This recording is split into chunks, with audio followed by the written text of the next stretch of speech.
Bien, Monsieur le Président Jacques Delors, chers collègues, d'abord, je voudrais vraiment vivement remercier Jacques Delors de venir à notre invitation conjointe de la Commission des Affaires européennes et de la Commission des Affaires étrangères. C'est un très grand privilège d'avoir Jacques Delors avec nous ce matin sur le thème de l'avenir de l'Union européenne.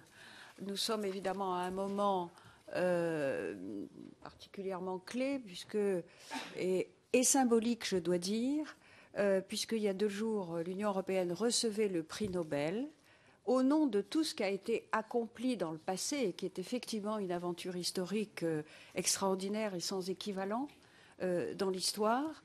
Et en même temps, nous sommes à la veille ou à l'avant-veille d'un Conseil européen qui va, jeudi et vendredi, déterminer la feuille de route pour renforcer l'union économique et monétaire.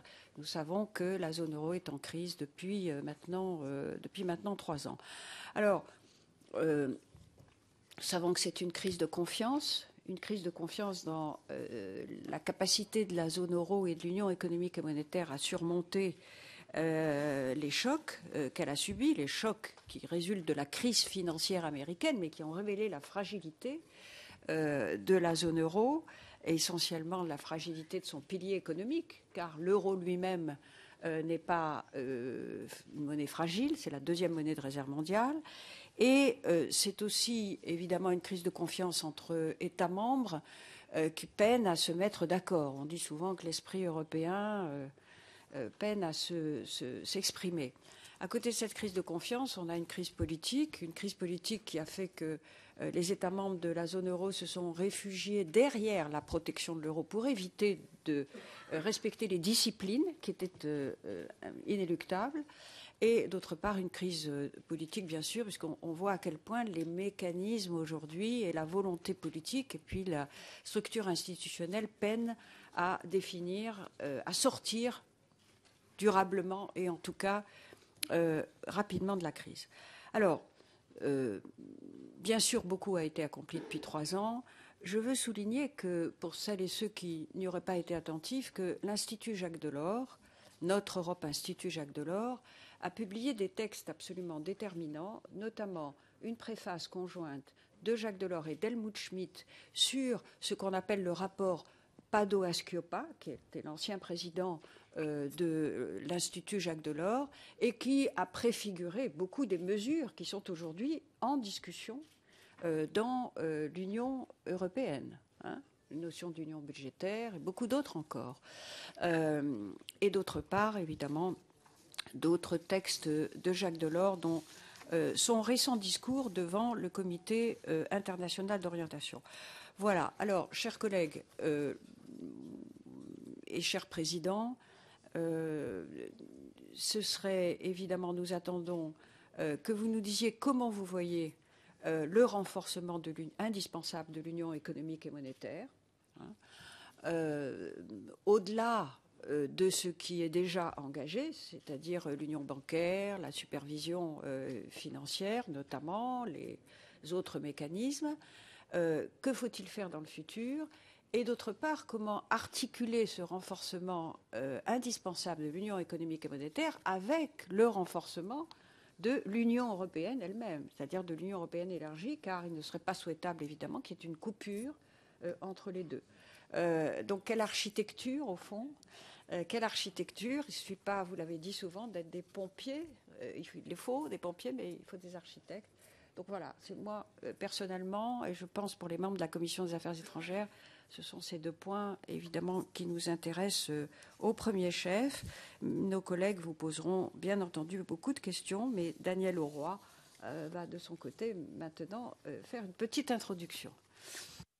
Merci Madame la Présidente. Monsieur le Président, mes chers collègues, eh bien, à mon tour, effectivement, de vous remercier chaleureusement d'être parmi nous ce matin.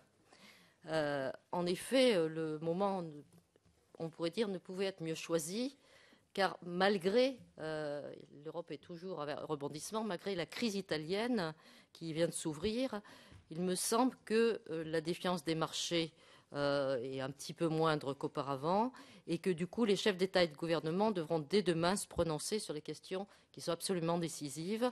et trop longtemps reportée de l'intégration plus étroite de la zone euro, comme Elisabeth Guigou vient de souligner à l'instant. Leurs ambitions sera, je l'espère, de conforter par exemple l'histoire de la construction européenne, dans laquelle vous avez joué un rôle éminent, et chacun le sait, et que rappelle opportunément, Elisabeth l'a souligné aussi, la remise du prix Nobel de la paix lundi dernier. Pour autant, nous avions Jean-Louis Bourlange au petit déjeuner qui nous a rappelé, alors je le cite bien sûr, que l'Europe n'a toujours pas franchi le portail sacré de la politique.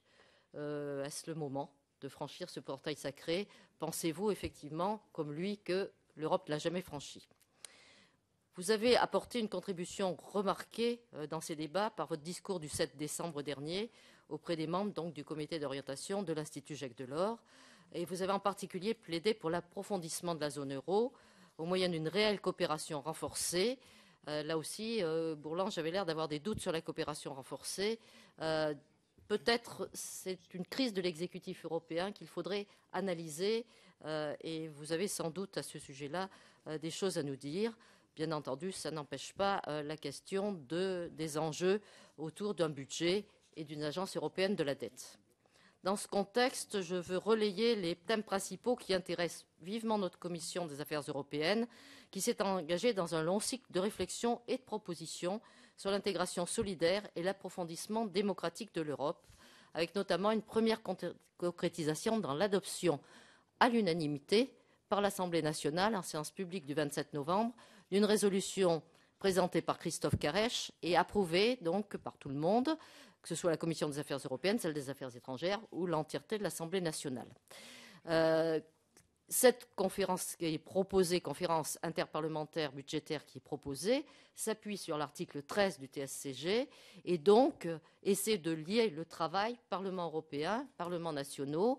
Moi, je me permettrai de citer Joschka Fischer, chacun a ses références. Joschka qui disait tout à fait récemment que le Parlement européen, il a la vision sur l'entièreté du budget de l'Union européenne, mais il n'a pas le pouvoir de décision, que ce sont les parlements nationaux qui, pays par pays, ont la décision sur le budget et qu'il faut bien qu'ils travaillent ensemble. Est-ce que vous êtes, vous aussi, sur cette dynamique de réflexion? Je suis convaincue que les questions institutionnelles n'ont de sens que si l'on s'accorde d'abord sur ce que l'on attend très concrètement de l'Europe. Et nous serions donc très heureux d'entendre votre vision précise des formes que devrait prendre la zone euro renforcée et, d'une façon plus générale, du périmètre et de la zone euro et du périmètre institutionnel que pourra avoir l'Union européenne. Comment peut-on parler de solidarité et aller plus avant tant que les États européens se livrent entre eux à de véritables dumpings fiscaux, sociaux et environnementaux? Est-ce qu'il n'y a pas là, effectivement, à re-questionner sur la place des uns et des autres, l'harmonisation, la solidarité, et puis dépasser les blocages traditionnels qui sont, me semble-t-il, de moins en moins acceptables, avec la Grande-Bretagne qui va être dedans et dehors à la fois, surtout dehors, mais avec les avantages du dedans, et l'Allemagne qui est un petit peu, tout à l'heure Bourlange disait, un peu pharisienne. C'est peut-être cela aussi qu'il faut réinterroger. Dans un même esprit, la situation dans laquelle certains États bénéficient de taux d'intérêt très favorables, pour la simple raison qu'en parallèle, leurs partenaires, leurs coparticipants à l'Union acquittent une facture très disproportionnée, est-ce que cela est tenable encore longtemps? Est-ce qu'il ne faut pas plus de justice? Nous serions vivement intéressés par vos réflexions et propositions pour pouvoir avancer dans la direction des eurobonds. Nous étions, il y a la semaine dernière, chez le président Van Rompuy, quelques-uns du bureau de la Commission des affaires européennes m'accompagnaient, et le président Van Rompuy est très réservé, par exemple, par rapport aux eurobonds.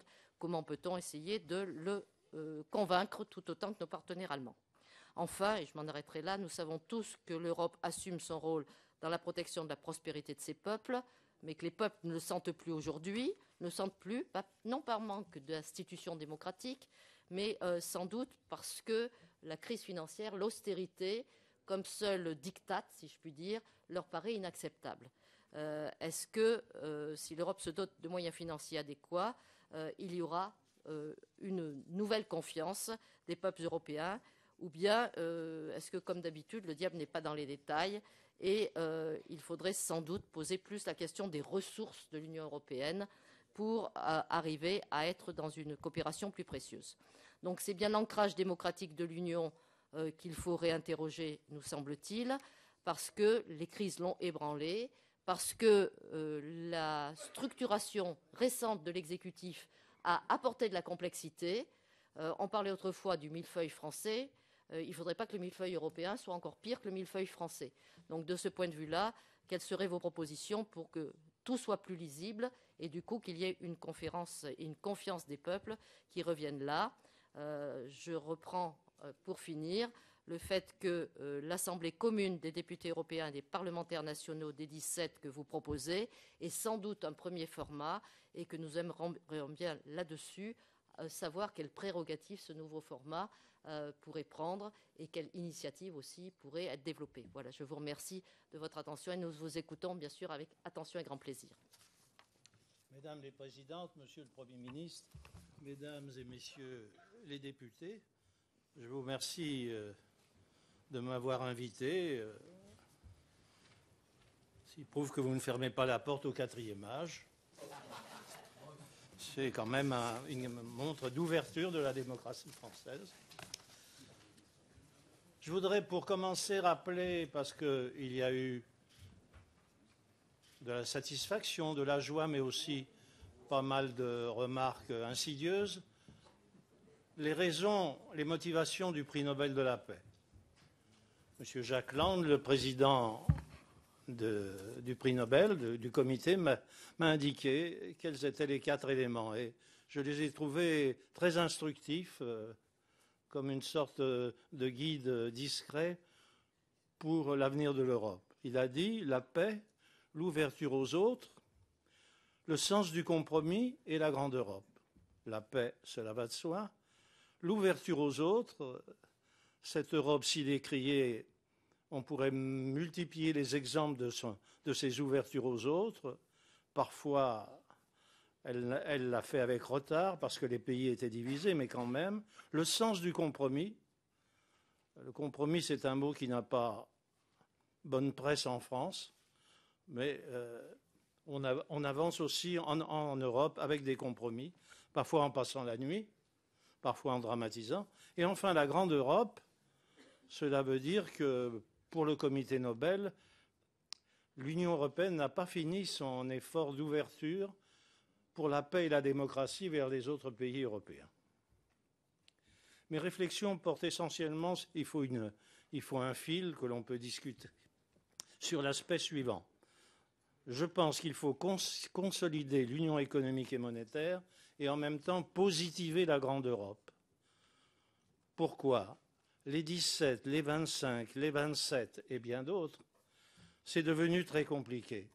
Et en essayant de comprendre le climat à l'intérieur de l'Europe, je vois que non seulement nous avons des difficultés entre les 17, non seulement il y a un grand problème anglais, mais en plus les pays qui ne sont pas membres de l'euro craignent qu'ils deviennent devenir des passagers de 2e classe. Et comme la crise de l'euro a occulté le reste des problèmes européens pour l'opinion publique, il est vraiment important de positiver la grande Europe et de montrer qu'elle a un rôle à jouer. Et bien entendu, pour concilier les deux, ma préoccupation centrale, comme toujours, même lorsque j'étais aux affaires, c'est la différenciation. Il n'est pas possible de faire avancer au même rythme tous les pays européens. Et de ce point de vue, M. Genscher, l'ancien ministre des Affaires étrangères, avait une belle formule. Il disait « Aucun pays ne peut empêcher les autres d'avancer, mais les pays qui avancent doivent comprendre la situation des autres. Sans la différenciation, il n'y aurait eu ni Schengen ni l'euro. » Donc, ce reste pour moi un principe essentiel pour penser la construction de l'Europe. Les difficultés sont énormes. Ce n'est pas moi qui vais vous parler des gradins du stade alors que d'autres sont sur la pelouse. Mais je reconnais que la mondialisation, l'évolution des valeurs vécues, les contraintes nouvelles de la vie politique rendent la situation difficile. Il n'empêche, j'espère ne pas vous choquer, que l'ambiance est plutôt un nationalisme rampant et honteux chez beaucoup de pays.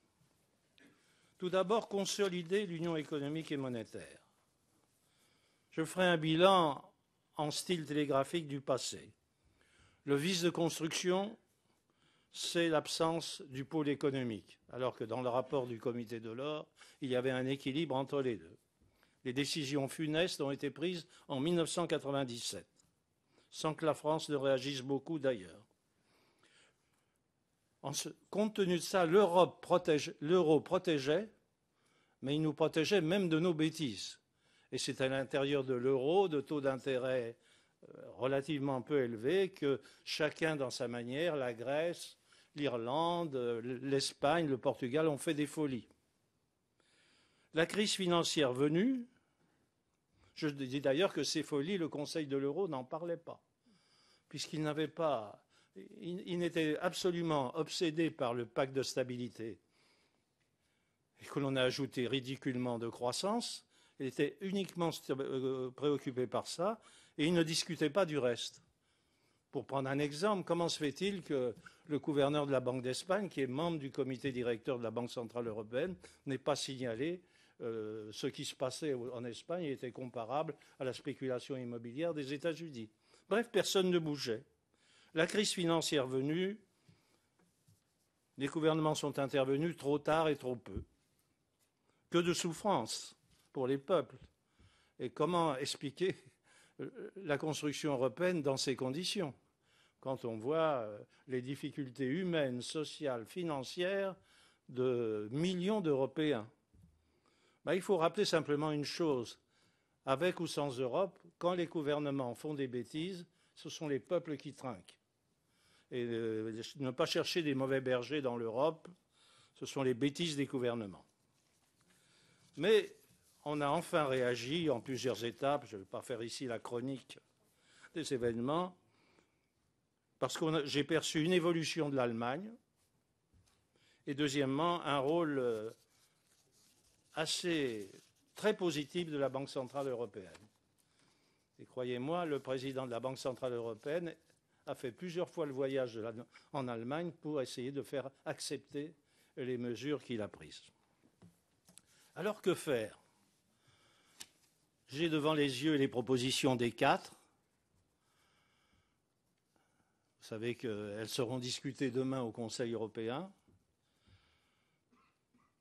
J'ai du respect pour eux, parce que moi je ne suis pas au pouvoir. Eux, ils sont à l'intérieur, ils voient les difficultés. Ils proposent une sorte de programmation pour faire accepter certaines réformes structurelles. Est-ce réaliste? Est-ce que ça viendra en temps utile? Je ne le crois pas. Il faut un saut plus rapide et plus net et surtout compréhensible par les opinions et par les citoyens. Bien sûr, une réforme plus radicale nécessite un changement des institutions. Et je comprends que les gouvernements soient lassés par ces réformes institutionnelles qui donnent lieu à des référendums, à des discussions difficiles. Mais enfin, je pense que le traité de Lisbonne a prévu la coopération renforcée, c'est-à-dire pour certains pays la possibilité d'aller plus loin, tout en respectant les règles du contrat de mariage à 27. Je pense que c'est cette vraie coopération renforcée qu'il faudrait avoir, avec une union bancaire, comportant un fonds mutualisé, c'est-à-dire que les banques payent elles-mêmes pour le fonds d'assurance, une capacité budgétaire, à portée conjoncturelle et structurelle, et des éléments de politique commune. Autrement dit, l'un des enseignements de l'euro, c'est qu'une monnaie stable, une monnaie unique, en dépit des efforts de la cohésion économique et sociale, et à cause des facilités offertes par l'euro, a plutôt accru les disparités structurelles entre les pays qu'elle ne les a rapprochés. Et par conséquent, il faudrait que la coopération renforcée dispose d'un moyen comparable à celui de la cohésion, mais appliqué aux 17. Mais un moyen qui permette pas simplement de faire des réformes structurelles. Ce qui est obsessionnel dans le papier des 4 et que je n'aime pas, c'est qu'on ne parle que de réformes structurelles. Et à force de parler de réformes structurelles, on risque de proposer à chacun des 17 un costume tout fait, sans tenir compte des diversités des pays. C'est pour ça que, pour ma part, je préfère que l'on ait cette coopération renforcée. Dans ce cas-là, est-ce que l'on peut mutualiser la dette publique? Dans le rapport du comité Padoa-Schioppa auquel vous avez fait allusion, Madame la Présidente, dans ce rapport, il y a deux propositions. L'une est reprise par M. Van Rompuy et ses collègues, c'est celle d'un fonds d'assurance mutuelle. L'autre n'a pas été reprise, c'est une agence de la dette. Il me semble que dans la mesure où les pompiers continueraient à écarter le feu et le risque du feu, il me semble que cette agence de la dette serait la bienvenue, mais bien entendu, il faudrait considérer que seule une partie de la dette pourrait être financée par des eurobonds. Ce n'est pas facile à accepter puisque, quand j'étais président de la Commission, j'ai proposé des euro-obligations pour financer des actions communes en 1993 et ils n'ont toujours pas vu le jour. Donc il faudrait se mettre d'accord, peut-être dire que 30% de la dette pourrait être financée par des eurobonds. Cela aurait deux avantages. Le premier, c'est que l'euro serait conforté par un marché obligataire d'obligations. Et deuxièmement, qu'une partie des transactions financières qui se font à Londres actuellement seraient rapatriées dans l'Union économique et monétaire. Je ne fais pas du mauvais esprit en disant ça, puisque même le gouverneur de la Banque de France y a fait allusion. Par conséquent, je suis pour une vraie coopération renforcée, avec une union bancaire, une agence de la dette, une capacité budgétaire. Les ressources, on pourra en parler dans la discussion, ne veut pas être trop long, et des éléments de politique commune, y compris conjoncturels, et non pas simplement structurels. Il faut se méfier aussi un peu des hauts fonctionnaires, même européens, même s'ils sont excellents. Mais on ne peut pas traiter, par exemple, des problèmes de retraite de la même manière dans un pays en recul démographique et dans un pays en progrès démographique. Donc, je le répète, on ne peut pas avoir un costume, on doit avoir un costume sur mesure pour chacun. Quelle serait la portée institutionnelle de tout cela? Je rencontre des hommes importants qui ont joué un grand rôle en Europe, des Français, des étrangers et autres. Ils sont prêts à abandonner ce qu'on appelle la méthode communautaire. Je ne sais pas du Volapük, quand je dis méthode communautaire, on comprend. Ils sont prêts, elle a déjà d'ailleurs été largement contournée. Certains chefs d'État ont abusé des critiques contre la Commission et M. Juncker. C'était ni élégant ni juste. Mais la méthode communautaire ou non, ça c'est un vrai problème que vous rencontrerez. Car il y a des hommes importants qui considèrent qu'il faut gérer l'union économique et monétaire en dehors de la méthode communautaire, en créant un secrétariat général particulier, avec un groupe de fonctionnaires capables. Donc c'est une vraie question. Quant à l'ancrage démocratique, c'est peut-être le plus simple à défendre. Comment peut-on transférer une partie de notre maîtrise budgétaire, et quand je dis budget de l'État, des collectivités et sécurité sociale, sans associer les parlements nationaux? Et donc, moi je suis là pour une chose assez simple, c'est que dans la coopération renforcée, une assemblée commune des parlementaires européens et des parlements nationaux ait quelques droits, soit un droit de veto, soit un droit de consultation a priori, mais ce lien manque cruellement pour expliquer l'Europe, entre ce qui se passe en Europe et ce qui se passe au Parlement national. Et on dit des fois qu'il faut démocratiser l'Europe. Cette démocratisation passera par les parlements nationaux. Si les parlements nationaux en parlent, si la presse et les médias s'en font le relais, je pense qu'on pourra améliorer la connaissance de l'Europe et la transparence et la démocratique accountability. En ce qui concerne la grande Europe, il faut faire les deux ensemble. Sinon, on aura des blocages polonais, hongrois ou autres. Tout d'abord, il faut un retour aux sources. Avant cette crise de l'euro, tous les spécialistes et politiques qui s'intéressent à l'organisation mondiale, à l'amélioration de l'ONU, citaient l'Union européenne comme un exemple possible d'une communauté de nations, les nations gardant leur personnalité, avec le rôle du droit et le rôle aussi des éléments financiers. Et avant que nous devenions moins sexy à cause de la crise de l'euro, les pays d'Asie et du Pacifique nous consultaient souvent pour savoir comment ils pourraient eux aussi créer cette communauté.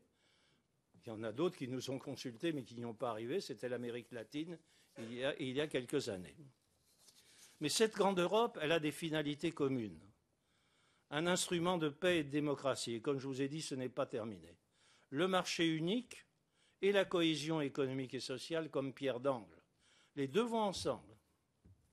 L'aide au développement et aux victimes des conflits, l'Union européenne est la première dans le monde. Et enfin, une politique commerciale commune. Mais soyons raisonnables et prenons acte des limites.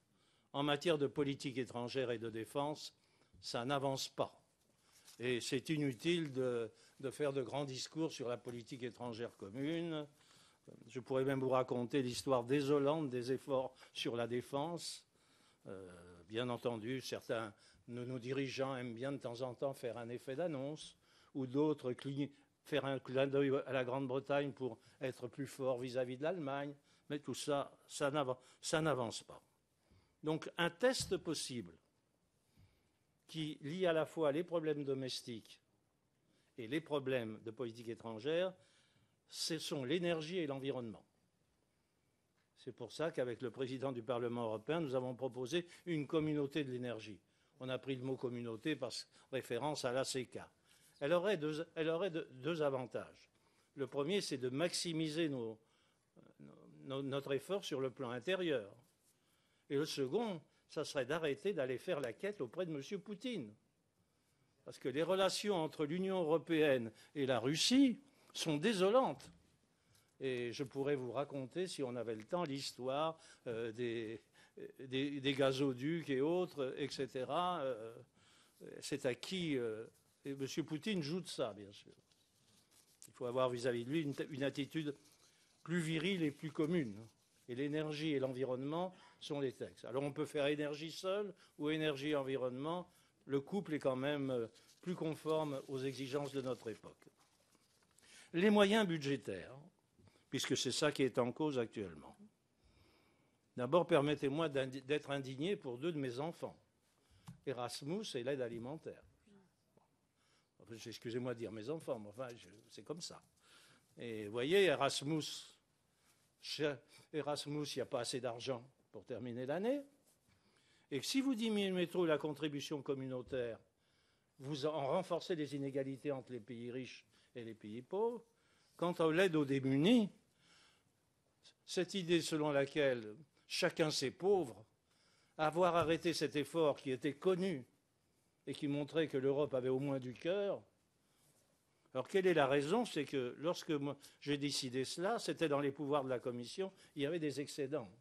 Et donc on avait la possibilité. Mais s'il n'y a plus d'excédents, bien sûr, il faut un poste budgétaire.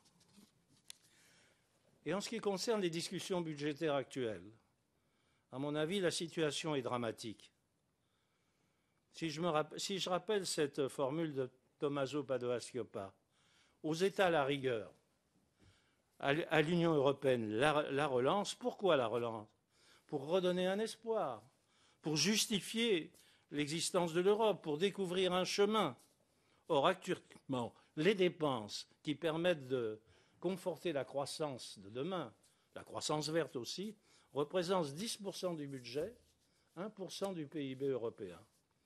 Si on doublait ce chiffre, déjà, on pourrait mener des actions communes en matière d'innovation, de recherche, même prendre des actions exemplaires en ce qui concerne le chômage de longue durée et le chômage des jeunes. Au moins doubler ce chiffre. Mais il n'en est pas question. L'idée selon laquelle, puisque nous sommes rigoureux au plan national, il faut l'être au plan européen, est en train de détruire un peu plus l'espoir que l'on pouvait avoir en Europe. Et ce ne sont pas des grandes sommes. Quant aux ressources, vous en avez dit un mot, Madame la Présidente, je serai bref, mais il faut un mélange de contributions nationales, de TVA et d'impôts verts. Alors, c'est quand même incroyable que l'Europe, qui a quand même joué un rôle dans les différentes rencontres internationales, ne se dote pas d'un instrument qui pourrait être acceptable par les pays et qui permette d'aller vers ce nouveau type de développement qui inclut davantage l'environnement, la qualité de la vie, l'équilibre entre la campagne et la ville, dont on se moque beaucoup en ce moment et qui va nous coûter très cher en France. J'ai passé sur beaucoup d'obstacles, bien sûr, en ayant parlé trop longtemps, 20 minutes déjà, et j'aurais pu, mais s'il y a une question, je devrais évoquer le problème de la Grande-Bretagne, car ce n'est plus un problème analogue à celui de Mme Thatcher. C'est un problème plus sérieux, plus grave, sur lequel il faut se pencher, car si nous n'y prenons pas garde, la Grande-Bretagne affaiblira constamment l'Europe par les concessions qu'on lui fera. Et par conséquent, nous serons demain dans ce que les Anglais appellent a loose confederation. Donc c'est ça qu'il faut éviter. Et sur ce point-là, il faut être très attentif et avoir une discussion de fond. Mais une voie de clarification et d'apaisement, la plus importante compte tenu des difficultés au sein des 27, c'est cette conciliation, cette dialectique entre la relance de la grotte Europe et la consolidation de l'UE. Je vous remercie. Merci beaucoup. Nous avons une longue liste d'inscrits, on va faire. Oui. Comment oui, vas-y. Bien, merci, Monsieur le Président. Donc sur à la fois les mesures pour renforcer l'union économique et monétaire et l'architecture et le renforcement de la grande Europe. Nous avons beaucoup d'inscrits, bien entendu. Ce serait, moi, peut-être, est-ce que si vous pouviez élaborer un peu plus sur l'articulation entre l'union économique et monétaire renforcée et la grande Europe, parce qu'on a 2 points de rencontre obligés et d'ailleurs conflictuels qui sont d'une part le budget. Hein. Donc, qu'est-ce qu'il faudrait mettre dans la capacité de l'union économique et monétaire, la capacité budgétaire, et d'autre part, ce qui devrait revenir au budget européen, comment se croisent à la fois les ressources et bien entendu les initiatives qui sont prises.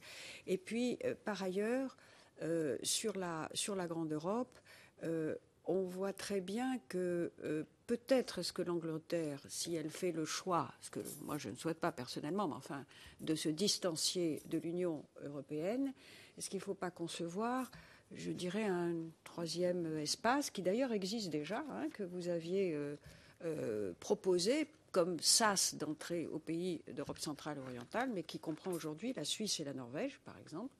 Hein, l'espace économique européen, est-ce que c'est quelque chose qu'on peut concevoir? Un espace à 3 dimensions au fond, qui serait évidemment inclusif chaque fois, jamais fermé, bien sûr, à l'adhésion des autres pour éviter la coupure. Voilà, alors ça sont mes remarques personnelles, mais nous avons comme inscrit, nous allons nous partager un peu le travail avec Daniel Auroy.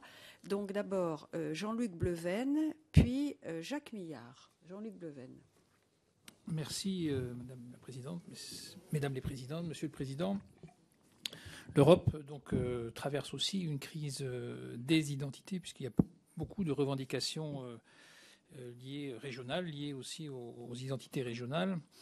Donc la question, c'est comment en fait l'Europe peut intégrer cette dimension, parce que je pense qu'il y a en même temps une revendication affective, c'est-à-dire l'Europe paraît aussi très éloignée de ces réalités, c'est-à-dire que les populations ne se sentent pas proches de l'Europe. Je pense que là aussi, il y a une nécessité, Madame Guigou a parlé d'architecture et ou de pompiers, moi je crois qu'il y a vraiment un travail d'architecture à faire sur ces questions-là. J'ai des souvenirs de réactions des Anglais de régions anglaises défavorisées qui disaient que leur langue étant devenue internationale, ils avaient aussi perdu un peu leur identité, quelque sorte. Donc c'est extrêmement important. Et je crois qu'on se sent européen parce que aussi culturellement et affectivement on est attaché à cette Europe.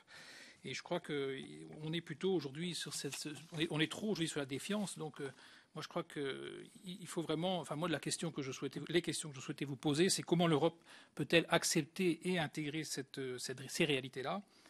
Et je vous poserai aussi la question, l'Europe, faut-il renforcer aussi le rôle du comité des régions, qui est aussi un peu nouveau. Et puis enfin, comment l'Europe peut-elle parler à ces différences culturelles et linguistiques qui sont aussi, malgré tout, des sujets importants. Merci. Merci, Madame la Présidente, Mesdames les Présidentes. Monsieur le Président Jacques Delors, à vous entendre, vous me rappelez à chaque fois, vous savez, la phrase de Hegel, « et la chouette ne prend son envol que le soir », car la sagesse dans vos propos est à souligner. Il y a quelques mois, vous nous aviez dit « je ne crois pas dans l'Europe puissance », vous venez de le redire en peu de mots, qu'il n'y aura jamais de politique extérieure commune, c'est évident. Et je crois que vous avez raison de dire qu'il y a une diversité à prendre en compte. Pour ma part, je vous deux réflexions. Je suis intimement convaincu qu'aujourd'hui, le choix est dans l'idéologie intégriste ou la souplesse. Souplesse. C'est que je suis intimement convaincu que la diversité d'une Europe à 27, ou même à 6 d'ailleurs, parce que même si on était resté à 6, il y a des différences fondamentales entre la France et l'Allemagne. Et je ne crois pas dans justement cet intégrisme idéologique, c'est-à-dire celle de l'union monétaire. Tout simplement parce que l'on sait comment ça fonctionne dans des économies divergentes. Nous devons aboutir inéluctablement à l'union de transfert. Et les calculs ont été faits par les Allemands. Il y a une très bonne note que vous avez sans doute vue de Flash Economy de M. Patrick Artus, où il dit noir sur blanc que pour maintenir le système, l'Allemagne doit transférer 12% de son produit intérieur brut chaque année. Donc toutes les histoires d'eurobonds, c'est ça qui va garantir derrière. Dans l'histoire de l'union bancaire, il ne faut pas croire que ça va être le fonds des banques. Ce n'est pas vrai. C'est les États qui vont, et donc les contribuables français. Donc ça, c'est une réalité, c'est la loi d'airain d'une union monétaire calée sur des économies divergentes. Et je voudrais vous rappeler que le XXe siècle a vu disparaître 59 monnaies, dont pas mal de monnaies uniques. 59. Donc je crois que c'est illusoire. C'est là où l'Europe a péché par utopie. Il faut revenir à ce qui est le problème de compétitivité. La dette, c'est la conséquence, ce n'est pas la cause. La cause, c'est la perte d'économie. Toutes les études montrent que nous devrions dévaluer d'un minimum de 30 à 40% vis-à-vis de l'Allemagne. Quant à la Grèce, elle devrait être à 0,30, etc. Donc cette souplesse que je prône, ça n'exclut pas effectivement des lois uniformes, que nous nous entendions en matière de politique commerciale, condition aussi qu'on ait quand même un peu d'intelligence et qu'on regarde la réalité du monde en réciprocité, en politique industrielle. Ça n'exclut pas d'avoir effectivement une attitude commune vis-à-vis de l'économie durable. Ça, c'est un besoin. Mais de grâce, sortons de l'utopie. Merci. Alors, François Loncle. Merci, Madame la... Merci, cher Jacques Delors, de cette clarté, de cette lucidité dans vos propos. J'ai l'occasion d'en profiter depuis 1963. Je voudrais vous poser la question de la Grande-Bretagne, puisque vous l'avez abordée et que cette question revient à nouveau. Il y a un certain nombre de responsables qui disent il faut qu'il s'en aille, et d'autres disent il faut absolument qu'il reste. J'aimerais que vous alliez un peu plus loin sur cette question britannique. Merci. Lionel Lucas. Oui, Monsieur le Président, vous avez évoqué tout à l'heure le problème de la démocratie et de la construction européenne, d'une certaine manière, en rappelant qu'il était peut-être nécessaire que les parlements nationaux jouent un rôle plus important. Et justement, c'est ce décalage qu'ont les peuples aujourd'hui entre ce qui se passe au niveau européen et la réalité vécue qui pose problème. Je pense même que dans la construction européenne, on a des aberrations. Un traité constitutionnel refusé, mais un traité de Lisbonne qui revient par la fenêtre, adopté par des parlements dont souvent les élus sont en décalage par rapport à l'opinion. Des référendums organisés qui, lorsqu'ils sont négatifs, ne sont pas validés, mais on fait revoir la copie par exemple, aux Irlandais qu'on fait revoter tant qu'ils n'ont pas dit oui. Donc tout cela laisse des traces dans une opinion victime d'une crise par ailleurs, et avec un sentiment que des décisions sont prises. Vous avez évoqué que c'était la responsabilité des gouvernements. On peut avoir parfois le sentiment qu'il y a une opacité avec une technocratie et des lobbies d'intérêt qui remettent en cause des traditions nationales, des habitudes de fonctionnement, par exemple notre protection sociale en France par rapport à d'autres pays. Et donc cette conversion aussi vers un libéralisme à tout crin, libre-échange, libre concurrence, qui va au-delà de ce que font d'autres pays adeptes du libéralisme, comme les États-Unis.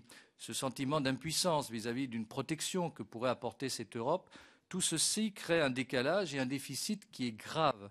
Et je pense que vous ne pouvez pas vous contenter de dire qu'il faudrait que les parlements nationaux jouent un rôle, ce qui revient à dire que le Parlement européen élu au suffrage universel, finalement, c'était peut-être pas la bonne voie, et qu'après tout, ce qui existait auparavant des délégués des parlements nationaux pour siéger à Bruxelles ou à Strasbourg, c'était peut-être tout aussi bien. Donc je pense que c'est des vraies questions à se poser. J'aimerais que vous alliez un petit peu plus loin. Enfin, je souhaiterais que par rapport à ce que vous avez été au sein du Parti socialiste très minoritaire dans votre conception économique des choses, on a un peu l'impression qu'aujourd'hui l'Europe est l'instrument et le levier de la conversion générale d'un parti malgré lui, et que vous avez des résistances qui existent chez nous, et que cette conversion à un libéralisme qu'on appelle social-libéralisme n'est pas inintéressant. Et je souhaiterais que vous nous disiez comment vous voyez cette évolution presque historique pour notre pays. Anecdotiquement, Monsieur le Président, le traité constitutionnel a été signé à 28. J'aimerais que vous puissiez nous dire pourquoi à 28 alors que la Turquie n'était même pas encore acceptée dans l'Union européenne et qu'on l'ait proposé ainsi au peuple et au Parlement. Je me suis toujours interrogé sur cette conception d'un deuxième traité de Rome à 28 et non pas à 27. Chantal Guittet, alors qui est députée du Finistère, mais qui aussi va présider une mission, être rapporteur d'une mission sur la Russie, car nous avons une mission sur quelle politique française et européenne vis-à-vis de la Russie. Vous avez évoqué ça tout à l'heure. Chantal Guittet. Donc une mission avec Monsieur Mariani, pour être précise. Monsieur le Président, donc Mesdames les Présidentes, moi je voulais revenir un peu sur la politique internationale de l'Europe, puisque le traité de Lisbonne s'était fixé de nouvelles ambitions pour devenir une forte puissance sur le plan international. On voit les difficultés d'avoir une parole commune et une position commune. Alors j'ai entendu vos propos sur les difficultés d'une politique extérieure de l'Europe. Alors la question que je voulais vous poser, c'est est-ce qu'il y a un risque de marginalisation sur le plan international devant la montée des puissances comme la Chine, la Russie, etc.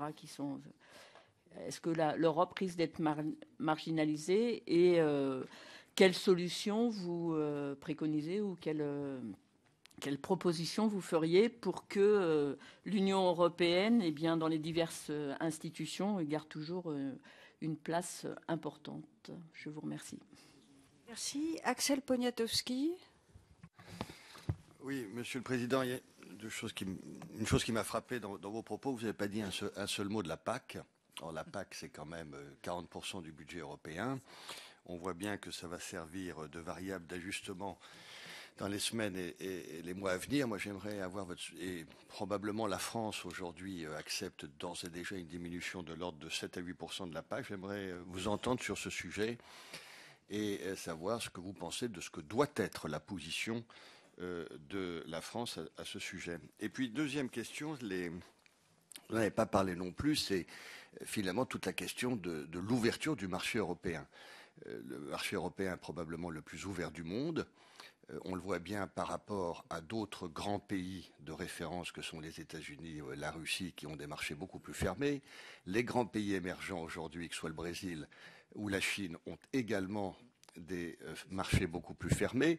Et finalement, ce qu'on peut constater, c'est que les pays libéraux, aujourd'hui, se protègent beaucoup mieux que nous, qui avons une approche de totale ouverture et de transparence complète. Et j'aimerais vous écouter et savoir ce que vous pensez, quelles sont les pistes finalement que nous devrions explorer pour mieux protéger notre marché, mieux protéger les entreprises européennes et par conséquent les citoyens européens que nous sommes.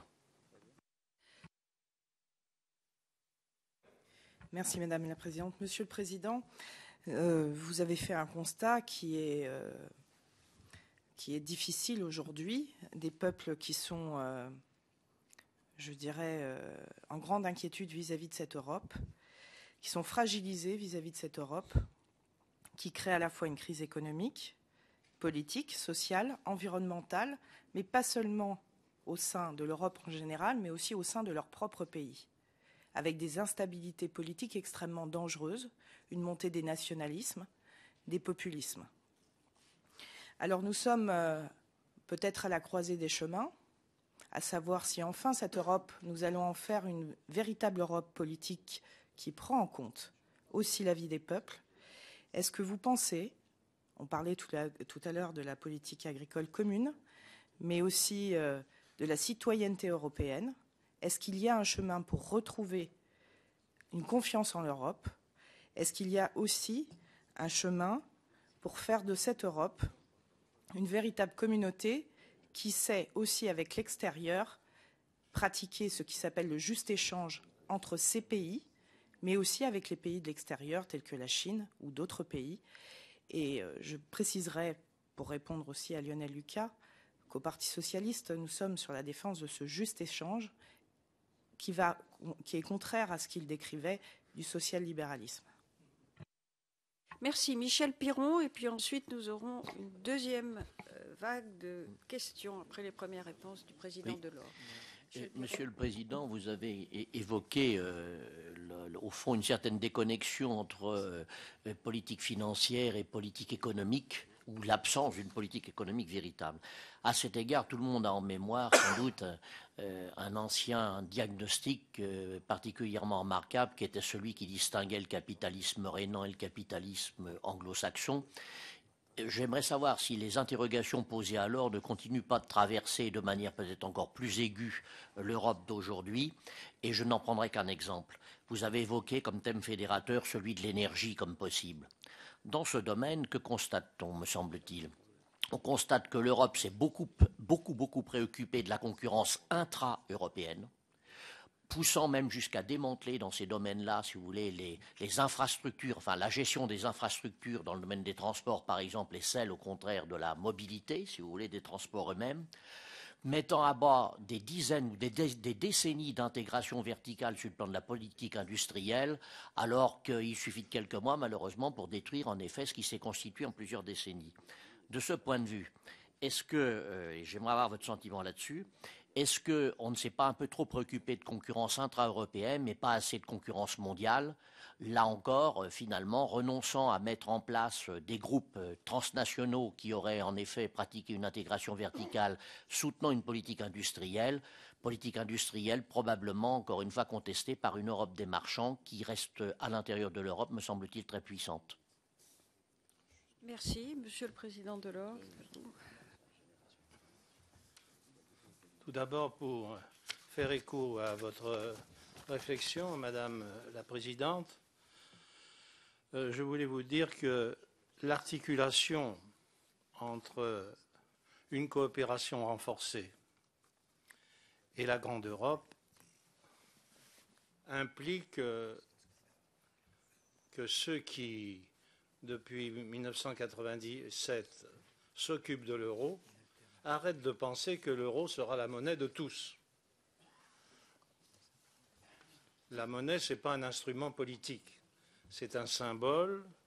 C'est peut-être le plus difficile à gérer, puisqu'il y a à la fois l'aspect symbolique, c'est le réseau sanguin de l'économie. Et à mon avis, personnel, si j'avais eu mon mot à dire, on ne serait pas 17 actuellement. La monnaie, c'est trop grave. On a derrière nous l'échec de l'Union monétaire latine pour d'autres raisons, etc. Donc, c'était une belle idée. On m'avait demandé de présider le comité d'experts. J'avais indiqué les conditions. Mais il faut sortir de cette idée faut vous rendre compte qu'avant la crise, le Conseil des ministres de l'Union économique et monétaire se réunissait la veille au soir du Conseil des ministres des Finances de la Grande Europe. Parce qu'on c'est comme presque, comme préparation du reste. Non. La monnaie unique, en plus du reste, implique une coopération renforcée, un destin particulier dans le cadre général du reste. Si ça n'est pas possible, alors je crains beaucoup que l'Europe s'enfonce dans des discussions sans fin, alimentées d'ailleurs par ceux qui sont hostiles. Et c'est pourquoi je ne crois pas à la politique des petits pas dans ce domaine. Il faut poser le problème nettement. Oui ou non, voulez-vous une monnaie unique avec toutes les conséquences que cela représente? On peut très bien dire non. L'ennui, c'est que si l'euro disparaît, le marché unique craquera. Car l'autre pierre d'angle, c'est le marché unique. Il craquera. Monsieur Bloeven m'a parlé du comité des régions, etc. Chaque pays a un système différent en ce qui concerne plus ou moins de fédéralisme avec les régions et autres. Mais ce qui a changé par rapport quand j'ai quitté la Commission, c'est que les gouvernements nationaux ont décidé de mettre la main sur les fonds de cohésion et donc d'empêcher le dialogue direct entre les institutions européennes et les régions. Et ceci a été, à mon avis, très dommageable. Et encore plus dommageable en France qu'ailleurs, parce qu'au moins ailleurs, lorsqu'il y a un projet financé par le fonds régional, il y a une pancarte indiquant que l'Europe a financé. Si vous trouvez des pancartes en France, vous me le direz. Donc, ce qui était important, c'était que les institutions européennes, notamment la Commission, puissent apprendre des autorités régionales. Non pas que la répartition des fonds soit faite entre les pays d'abord, j'y ai passé des nuits, entre les pays, puis ensuite entre les régions, d'accord. Mais au moins qu'il y ait ce dialogue constructif, car quand on a commencé cela, moi j'apprenais beaucoup des expériences régionales bottom-up. En ce qui concerne le comité des régions, je ne vois pas franchement quel pouvoir de plus on pourrait lui donner sans compliquer encore le processus de décision. Il fait son travail, comme le comité économique et social et environnemental, mais je ne vois pas de solution par une sorte de mécano institutionnel dans ce domaine. Monsieur Millard, je le rencontre régulièrement et je connais son point de vue. Il m'a, moi, accordé à moi de ne pas être un utopiste européen, mais bon, d'avoir gardé comme ça, à cause de mes origines corésiennes, un petit bout de réalisme. Bon, c'est vrai. Merci beaucoup. Pour le reste, il me semble que la monnaie, c'est très grave, donc je consonne avec vous. Mais si nous réussissions cela, nous aurons fait un pas important vers une union politique. Simplement, vous connaissez mon débat avec les fédéralistes. Je suis pour une fédération des États-nations et non pour un État fédéral. Car les nations ont un avenir. Alors comment concilier les deux en ayant un processus de décision au sommet plus efficace, avec moins de coups de poing sur la table des présidents français, quels qu'ils soient, et d'un autre côté, la possibilité d'avoir ces nations qui existent. Je vous le répète, dans le cadre de l'Union économique et monétaire, je suis frappé par certains papiers qui sont soumis, qui ne tiennent pas compte de la diversité des pays. Or, on ne peut pas...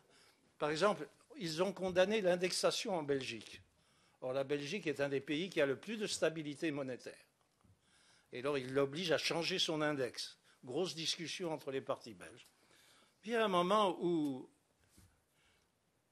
l'Europe doit s'arrêter pour respecter les diversités, même si les diversités ralentissent un peu le convoi. François Long, la Grande-Bretagne. Ça serait très long à expliquer, mais donnons quelques traits, ce qui n'est pas un exposé construit. La Grande-Bretagne a été considérée tout d'abord par M. Pompidou comme un moyen de rééquilibrer par rapport à l'Allemagne. La Grande-Bretagne, à l'époque, était au cœur d'un système États-Unis, Commonwealth, Europe. C'était une grande puissance. Depuis, elle est comme tous les pays européens. Elle en a perdu. En plus, la Grande-Bretagne est un bon élève pour l'application des règles européennes.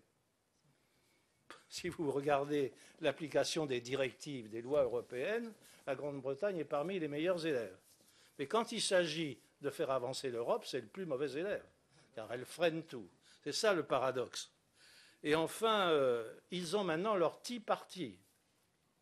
C'est-à-dire ils ont un parti UKIP, qui est un parti nationaliste.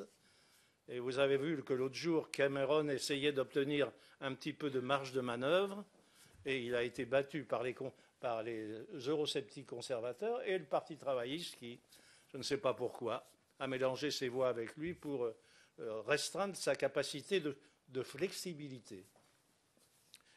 Et en plus, il y a cette préoccupation de la place de Londres. Si l'euro réussit, la place de Londres perdra relativement de sa puissance, de son influence par rapport sans doute à Francfort et à Paris. Et ça, c'est pour eux, quand on connaît les Anglais, c'est une question pour eux importante, parce qu'ils sont matter of fact sur toutes ces questions.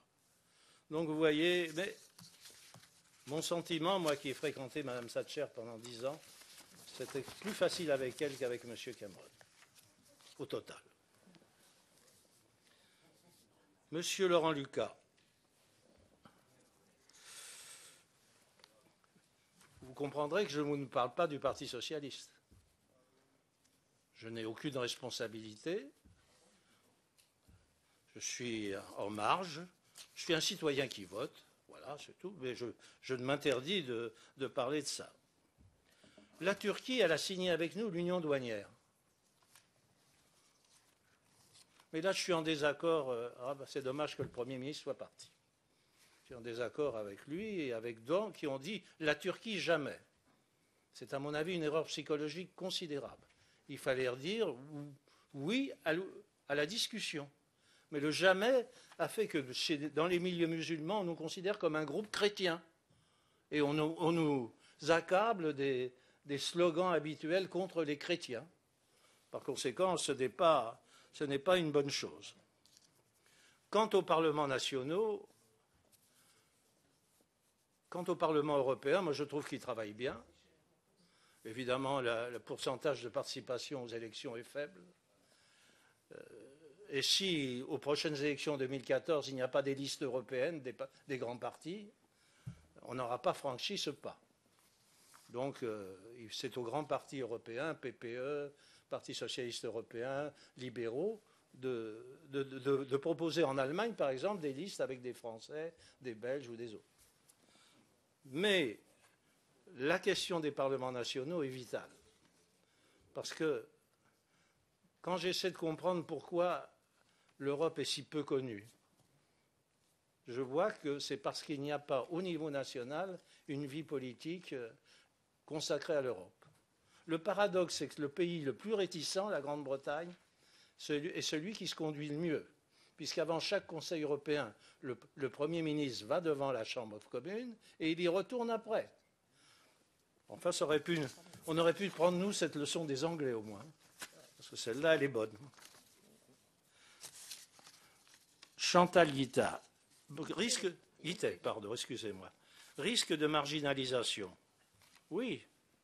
À l'OMC, par exemple, qui compte les États-Unis, la Chine, le Brésil et l'Inde? Nous n'avons pas été capables de trouver une position alors que nous sommes la première puissance commerciale du monde. Mais là, il faut taper fort. Et c'est là où la voix de la France est très importante. Dans toutes les questions de politique commerciale, elle est très importante, sans pour autant apparaître restrictif ou protectionniste.